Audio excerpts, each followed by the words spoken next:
हाँ, तो बच्चों आज हम नया पाठ सप्तमः पाठ प्रारंभ करने जा रहे हैं। तो नए पाठ को बड़े ध्यान से पढ़ेंगे। चलिए पहले मंगलम से पाठ प्रारंभ करेंगे। यज्जाग्रतो दूरमुदयति दैवं तदुसुप्तस्य तथैवैति दूरङ्गमं ज्योतिषां ज्योतिरेकं तन्मे मनः शिवसङ्कल्पमस्तु तन्मे मनः शिवसङ्कल्पमस्तु सुसारथिरश्वानिवयन्मनुष्यान्नेनीयते भेषुभिर्वाजिनैव हृत्प्रतिष्ठं यदजिरं जविष्ठं तन्मे मनः शिवसङ्कल्पमस्तु तन्मे मनः शिवसङ्कल्पमस्तु तन्मे मनः शिवसङ्कल्पमस्तु। आज जो हम लोग पाठ पढ़ने जा रहे हैं, इस पाठ का नाम है भारत जनता हम। पाठ का नाम है भारत जनता हम। तो भारत जनता हम में भी संधि विच्छेद है। तो चलें पहले तो शुरुआत हम पाठ के नाम से ही करते हैं। संधि विच्छेद को समझ लेते हैं, फिर उसके बाद हम उसको लिख करके अर्थ समझेंगे। संधि विच्छेद को हम बांट लेते हैं पहले शब्दार्थ के प्रकरण को। यहाँ पर हम शब्दार्थ लिखेंगे। अब यहाँ पर शब्दार्थ लिखते हैं। शब्द आया है यहाँ पर भारत जनता हम। शब्द आया है भारत जनता हम। इसमें दो शब्द हैं। इसमें दो शब्द हैं। एक है भारत जनता और दूसरा शब्द है अहम।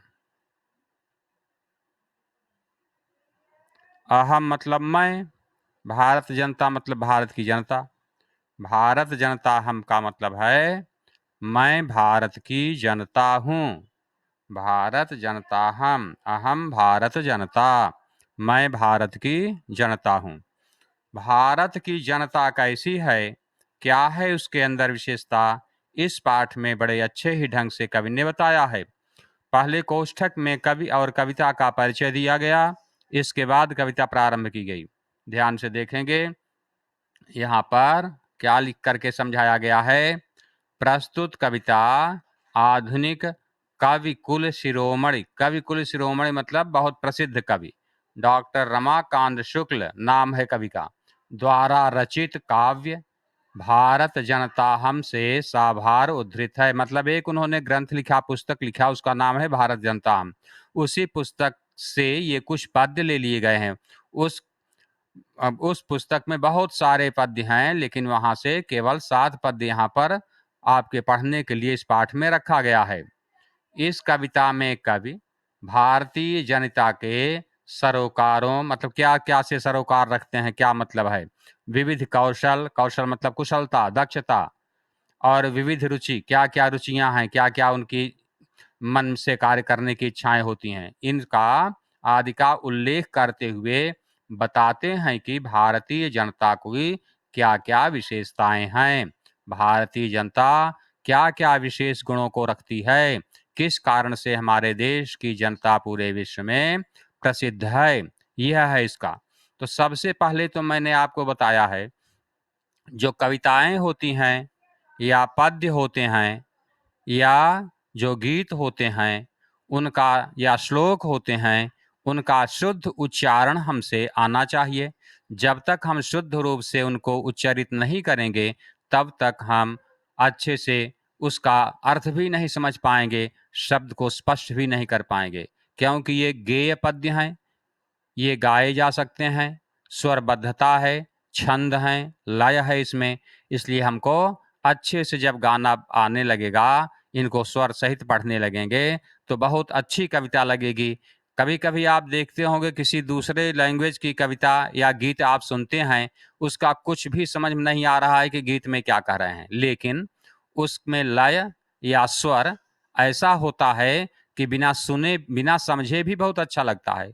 यह काव्य की विशेषता होती है कि बिना समझे भी अच्छा लगता है। कहीं कोई बांसुरी बज रही है या कोई वंशी की आवाज आ रही, वीणा बज रही है, गीत कौन सा है कुछ पता नहीं, लेकिन उसकी ध्वनि हम सबको आकृष्ट करती है। यह संगीत की विशेषता है।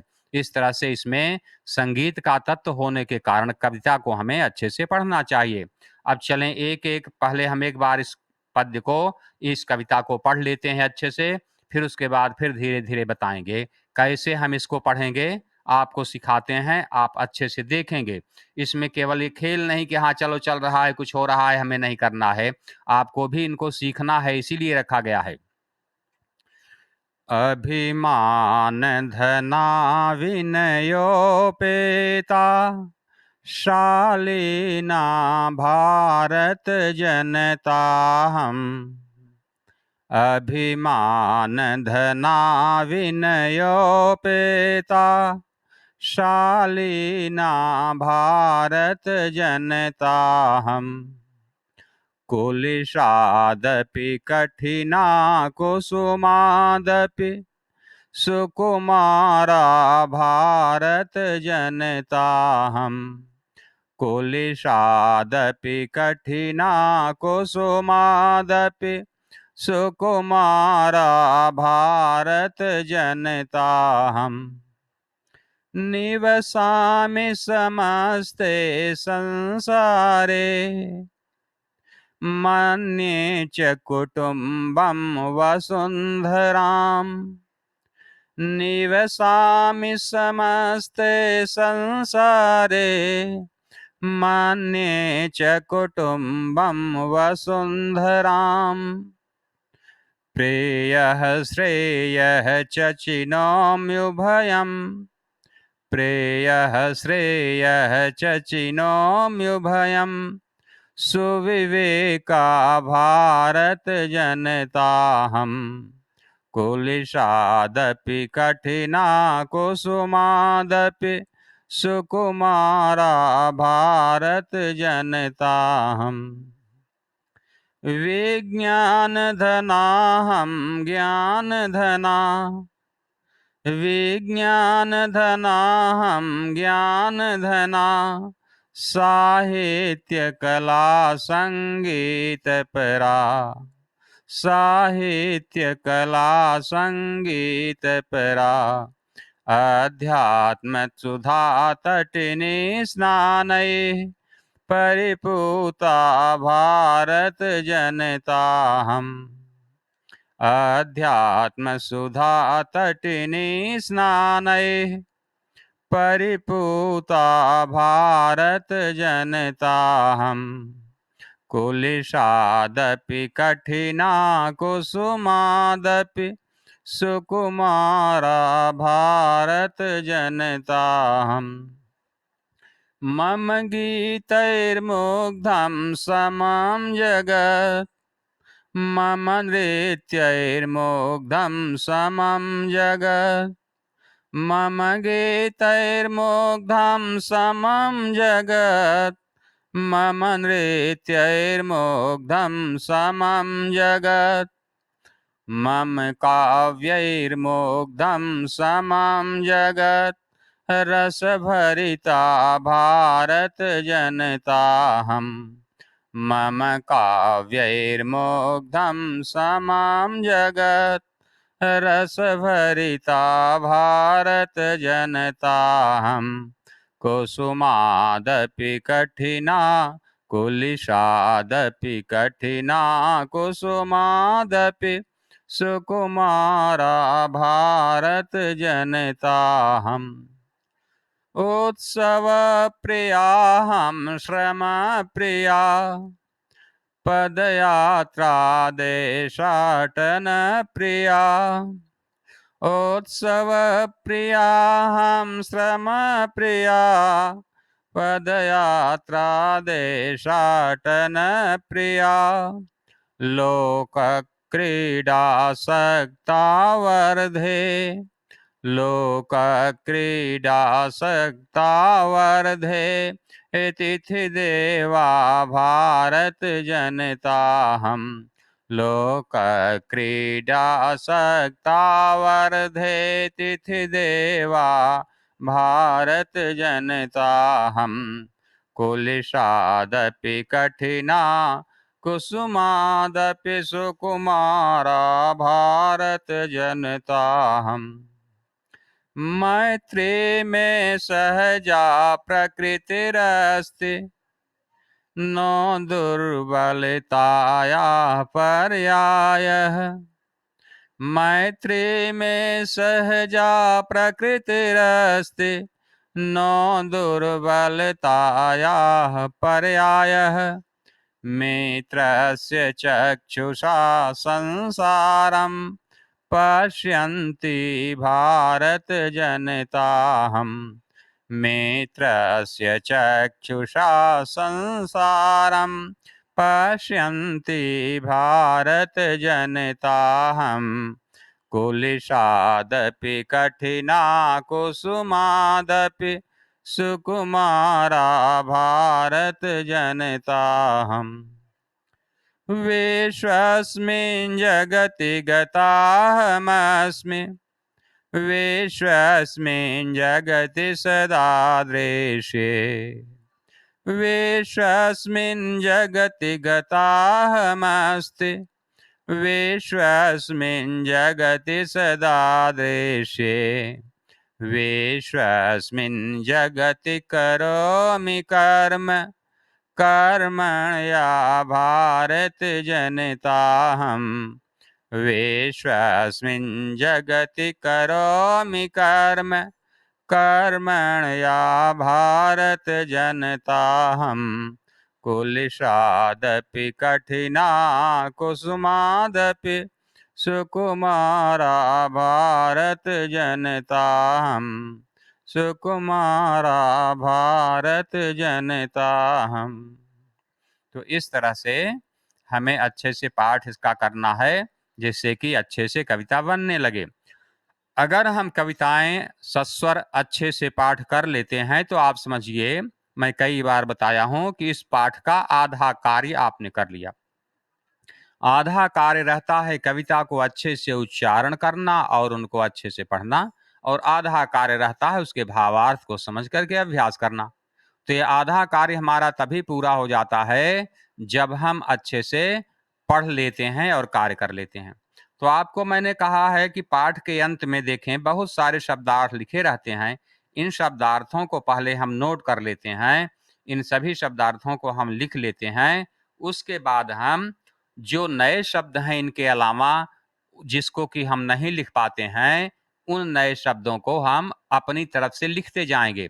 ये नहीं केवल इन्हीं शब्दार्थों को लिखना है, ये शब्दार्थ तो लिखेंगे लेकिन इनके अलावा अगर आप नहीं जान रहे हैं तो उनको भी लिखना चाहिए। इस तरह से शब्दार्थ में हम जो हमें नहीं मालूम है उन सबको लिखना है। तो यहाँ पर मैंने आपको बताया कि शब्दार्थ वहां से लिखने के पश्चात भी हमें जो नए शब्द आते हैं उनका अर्थ लिख लेना चाहिए। देखें यहाँ पर अब हम पढ़ते हैं, ध्यान से देखेंगे। अब पहला श्लोक हम लोग समझते हैं।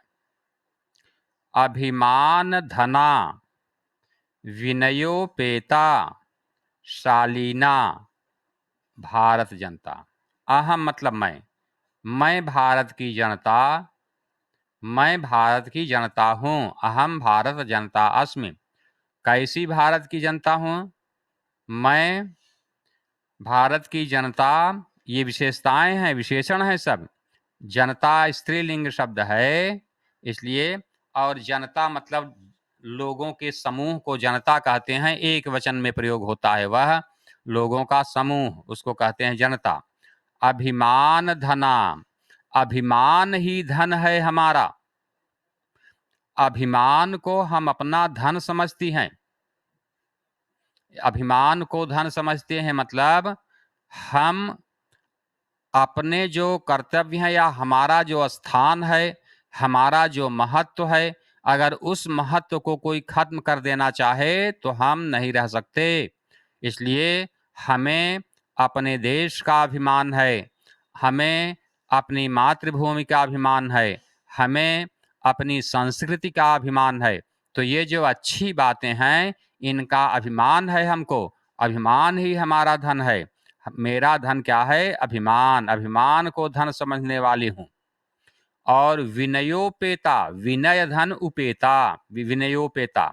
विनय मतलब होता है विनम्रता, उपेता मतलब भरी हुई, नम्रता से युक्त, नम्रता से भरी हुई। चाहे तो हम इसका अर्थ लिख लेते हैं, विनयोपेता को यहाँ पर लिख लेते हैं हम सब। विनयोपेता, मैंने बताया था विनय और उपेता दो शब्द हैं। विनय मतलब होता है नम्रता, और उपेता मतलब उससे युक्त, नम्रता से युक्त, या नम्रता से भरी हुई, या नम्रता से पूर्ण। मतलब हम, मेरे अंदर विनम्रता भरी हुई है। हम बहुत विनम्र स्वभाव वाले हैं, भारत की जनता। हमारे अंदर, हम लोगों के अंदर उद्दंडता नहीं है, कहने का ये मतलब है। और बहुत ही शालीन स्वभाव वाली हूँ, शालीना। ये देखो लिखा शालीना। शालीन मतलब शिष्ट, शिष्ट आचरण वाली, शालीन व्यवहार वाली, शिष्ट व्यवहार वाली। शालीन हूँ मतलब शिष्ट व्यवहार वाली। चाहे तो हम इसको चाहे तो लिख लें, लिख भी सकते हैं, शालीना। शालीना मतलब अच्छे शील वाली, या लिख दे सकते हैं हम शिष्ट व्यवहार, शिष्ट व्यवहार वाली।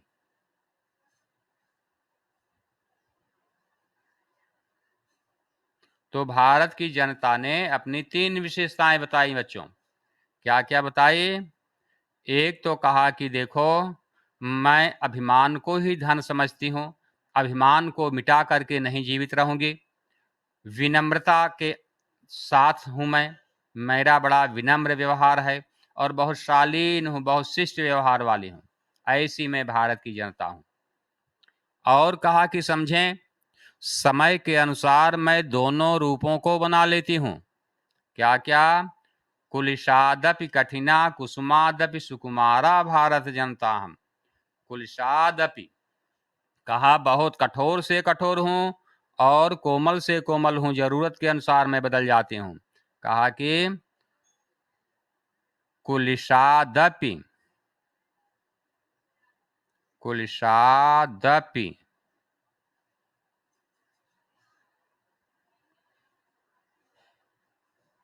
यहाँ शब्द है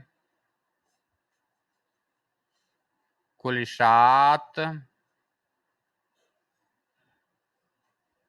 धन अपि। कुलिशात का अर्थ हुआ वज्र से। अप का मतलब होता है भी। मैं इसको थोड़ा समझाना चाहता हूं, इसलिए यहाँ पर लिख दिया, या इसे दिया होगा पहले भी, वज्र से भी, तो मैं अलग करके बताया। और अगला शब्द है संधि विच्छेद, क्योंकि है इसलिए लिख करके मैं समझा रहा हूं। अगला शब्द है इसी तरह से कुसुमा दपि, दोनों एक ही जैसे संधि विच्छेद हैं। कुसुमा दपि, इसको अगर हम अलग अलग करेंगे तो होगा कुसुमात धन अपि। इसका अर्थ हो जाएगा फूल से, कुसुम मतलब फूल, फूल से, अपि मतलब होता है भी, कुसुमात अपि मतलब फूल से भी। कुलिश मतलब वज्र, और कुसुम मतलब फूल, दोनों विपरीत स्वभाव वाले हैं। ये वज्र के विषय में तो आप जानते ही होंगे, कई बार समझाया हूँ मैं, फिर से एक बार बता देता हूँ। वज्र से भी कठिन मतलब कठोर हूं मैं जरूरत पर, और फूल से भी अधिक कोमल हूं मैं आवश्यकता अनुसार। आराम की स्थिति है, नहीं कोई ऐसी स्थिति है तो एकदम कोमल, फूल जैसा कोमल हूँ, बचाव करती हूँ अपनी। लेकिन जरूरत पड़ जाती है, कोई संकट आता है, शत्रु पर हमला का है या कुछ ऐसी जरूरत है जहां की हमें कठोरता से कार्य करना है, तो कुलशात अभी कठिना, वज्र से भी कठोर हो जाती हूँ। वज्र के विषय में जानते होंगे, जब वृत्र नाम के राक्षस ने परेशान किया देवताओं को, तो इंद्र सहित सब लोग परेशान हो गए थे।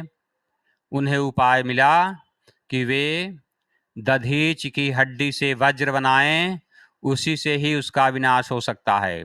तो सभी देवता इंद्र सहित आए थे, महर्षि दधीच से प्रार्थना किए, तो वे योग बल से अपने प्राणों को निकाले, तो उनकी जो शरीर की हड्डियां थी उससे इंद्र ने वज्र बनाया और उस हथियार से वित्र का संहार किया।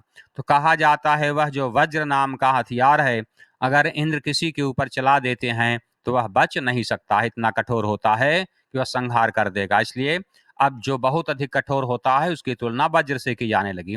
तो कुलिशादपि कठिना, वज्र से भी कठोर हूं मैं, और कुसुमादपि सुकोमला, और जरूरत एकदम पड़ जाए तो फूल से भी कोमल रहती हूं। इस तरह की अहम भारत जनता अस्मि, मैं भारत जनता हूं, मैं भारत की जनता हूं। अहम मतलब मैं, कुलिशादपि कठिना, वज्र से भी कठोर, और कुसुमादपि सुकुमारा, फूलों से भी अधिक कोमल भारत की जनता हूं। तो ये विशेषताएं बताए। एक तो अभिमान ही धन है, दूसरा बताया विनम्रता है उसके अंदर, तीसरा बताया शिष्ट स्वभाव व्यवहार वाली, चौथा बताया वज्र से भी कठोर, और पांचवी विशेषता भारतीय जनता की है कि वह फूलों से भी कोमल है। ये 5 विशेषताएं पहले श्लोक में, पहले पद्य में आपको बताया गया। तो ये मेरे समझ से आपके समझ में आ गया। अभी मैं भावार्थवाद में लिखाऊंगा, अभी पढ़ा देता हूं, इसके बाद में जब कहूंगा कि अब भावार्थ लिख रहा हूं नोट कीजिए, तब नोट कर लेना। अभी तो मैं आपको समझा रहा हूं, समझ में आना बहुत जरूरी बात है। नोट करके तो सब लिख करके ऐसे रख देते हैं, उतना नहीं समझ में आता। आप अगर पढ़ करके समझ लें तो सबसे अच्छा होता है। अब दूसरा पद्य हम देखते हैं, ध्यान से देखेंगे बच्चों। विज्ञान धना हम ज्ञान धना, ये तो आगे बढ़ गए, इसके पहले ही तीसरा है ये, निवसामि समस्ते संसारे, मन्ये च कुटुम्बं वसुन्धराम्, प्रेयः श्रेयः च चिनोम्युभयम्, सुविवेका भारत जनता हम, सुविवेका भारत जनता हम। अब भारत जनता हम कैसी है भारत की जनता में, अब फिर बताती हैं, देखो ध्यान से देखेंगे। भारत की जनता स्वयं बता रही है कवि के द्वारा, कवि के माध्यम से कहते हैं कि देखो अब मैं कुछ और विशेषताएं अपनी आपको बता रही हूं। निवसामि समस्ते संसारे, बड़ी सरल शब्दावली है ये, समस्ते संसारे निवसामि, अहम, अहम यहां पर लिखा ही है अंत में, अहम समस्ते संसारे निवसामि, मैं समस्त संसार में रहती हूं। आप देखते होंगे भारत के लोग विश्व के हर देश में पहुंचे हुए हैं, वहां पर कार्य अपना कर रहे हैं, वहां पर बसे हुए हैं।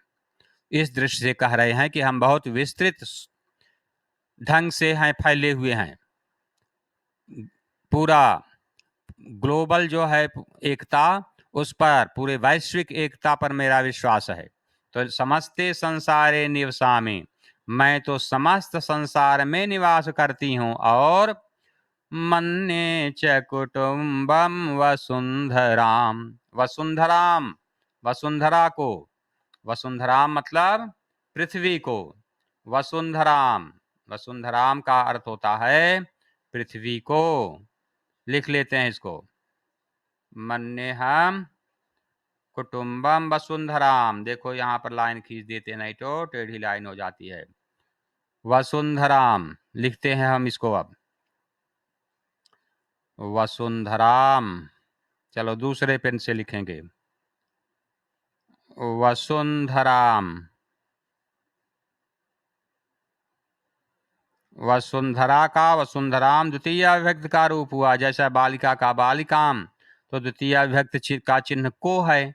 वसुंधरा मतलब होता है पृथ्वी, तो वसुंधराम का अर्थ हो जाएगा पृथ्वी को। विभक्ति के अनुसार हम उसका चिन्ह लगा लेते हैं, पृथ्वी को। और कुटुंबम तो आप जानते ही हैं, सब हर शब्द का लिखना तो ऐसा नहीं कि जितने शब्द दिखें उनका अर्थ हम लिखते रहें आपको दिखाने के लिए। चलो फिर लिख देते हैं एक बार। कुटुंबम मतलब होता है परिवार। कुटुंबम शब्द का अर्थ है परिवार। वसुधैव कुटुंबकम, वहां पर एक शब्द आया हुआ है पिछले कक्षा में। कुटुंबम कुटुंबकम एक ही शब्द है, उसमें क प्रत्यय केवल जुड़ गया है। मन्ने मतलब मानती हूं। मन्ने का मतलब है मानती हूं। मन्ने मानती हूं। उत्तम पुरुष एक वचन की क्रिया है। च मतलब और मैं मानती हूं क्या? कुटुंबम परिवार मानती हूं। किसको परिवार मानती हूं? वसुंधराम, पूरी पृथ्वी को। मैं पूरी पृथ्वी को ही एक परिवार मानती हूं। दूसरे शब्दों में जो आप कहते हैं वसुधैव कुटुंबकम, वसुधैव कुटुंबकम, वसुधा एव कुटुंबकम, पूरा पृथ्वी ही एक, पूरी पृथ्वी ही एक परिवार है। भेद नहीं समझती हूँ। देश की सीमा, राष्ट्र की सीमा, ये सब तोड़ करके पूरे विश्व को एक परिवार के रूप में मानने वाली मैं भारत की जनता हूँ। इसीलिए तो कह रही हैं समस्ते संसारे निवसामि, पूरे संसार में निवास करती हूँ। कुटुंबम च वसुंधराम च कुटुंबम मन्ने, और पूरी पृथ्वी को परिवार मानती हूँ। और देखो आगे बता रहे हैं प्रेयः श्रेयः च, ये दोनों शब्द शब्दार्थ में दिए गए हैं। प्रेयः मतलब होता है प्रिय लगने वाला, और श्रेयः मतलब कल्याणकारी, जो रुचिकर हो और जो कल्याणकारी हो, ऐसे कार्य को, ऐसे मार्ग को। प्रिय, और जो प्रिय भी हो, जो कल्याणकारी भी हो, ऐसे मार्ग को। चिनोमुभयम, इसमें दो शब्द हैं, हम लिख लेते हैं। चिनोमुभयम लिखते हैं इसको, मेरे साथ आपको भी लिखने रहना चाहिए। चिनो नहीं तो बाद में चाहे जैसा मन में आता लिख देते हैं। कुछ लोग तो जो पाठ नहीं है पुस्तक के वो भी लिख देते हैं, जो पाठ में है उसको नहीं लिखते हैं। चिनोमुभयम, इसमें दो शब्द हैं। एक तो है चिनोमि, और दूसरा है शब्द इसमें उभयम। ई की जगह यह हो गया है अणसंधि से। चिनोमि शब्द का अर्थ होता है चुनती हूं। चिनोमि मतलब चुनती हूं, और उभयम का मतलब है दोनों। मैं ऐसे मार्ग को चुनती हूँ, ऐसे कार्य को चुनती हूँ जिसमें दोनों हों। क्या क्या? एक तो जो प्रिय हो, कोई अप्रिय कार्य नहीं करती, और दूसरा जो श्रेय है, जो कल्याणकारी हो, अहित करने वाले कार्य को नहीं करती। भारत की जनता कहती है कि मेरा तो ये स्वभाव है कि मैं श्रेय और प्रेय दोनों को चुनती हूँ, अर्थात कल्याणकारी हो और रुचिकर हो, इन दोनों बातों का, जिसमें कल्याण और रुचि दोनों बातें हों, उसको चुनती हूँ, उस कार्य को या उस मार्ग को चुनती हूँ, इस तरह से। और मैं सुविवेका हूँ। सुविवेका मतलब होता है अच्छी तरह से विवेक को धारण करने वाली हूँ। विवेक कहते हैं उस बुद्धि को जो अच्छे और बुरों की पहचान कर सके कि क्या अच्छा है क्या बुरा है। यह बुद्धि जिसके पास होती है, इस बुद्धि को विवेक कहते हैं। अच्छाई और बुराई को का भेद जो समझती है उसको हम विवेक कहते हैं। तो मेरे अंदर विवेक भरा हुआ है, अर्थात मैं अच्छाई और बुराई को अच्छी तरह से समझ करके कार्य करने वाली हूँ। यह इसका अर्थ हुआ। सुविवेका मतलब अच्छा विवेक मेरे अंदर है, विवेक पूर्ण हूँ, मैं विवेक से कार्य करती हूँ। कौन? अहम भारत जनता, मैं भारत की जनता हूँ। अहम भारत जनता, मैं भारत की जनता, प्रेयः श्रेयः च उभयं चिनोमि, रुचिकर और कल्याणकारी ऐसा हो, दोनों चीजों को मैं चुनती हूँ और विवेकपूर्ण विचार के साथ कार्य करती हूँ। विवेक से पूर्ण हूँ, अविवेक मेरे अंदर नहीं है। विवेकहीनता से कार्य नहीं करते हैं, कहने का ये अर्थ है। विवेकहीनता से हम लोग कार्य नहीं करते हैं। तो इस तरह से बताया। तो हम यहाँ तक अर्थ आज समझ लिए। इसके बाद हम लोग कल इसके आगे या अगले दिन पढ़ेंगे और अगले दिन फिर से पूरा इसको समझेंगे और देखेंगे कि किस तरह से इसका भावार्थ है। और जब इसको हम पढ़ लेंगे तो जितना पढ़े रहेंगे, अब अगले दिन उतना भावार्थ लिख करके फिर आगे बढ़ेंगे। आज इतना ही बच्चों।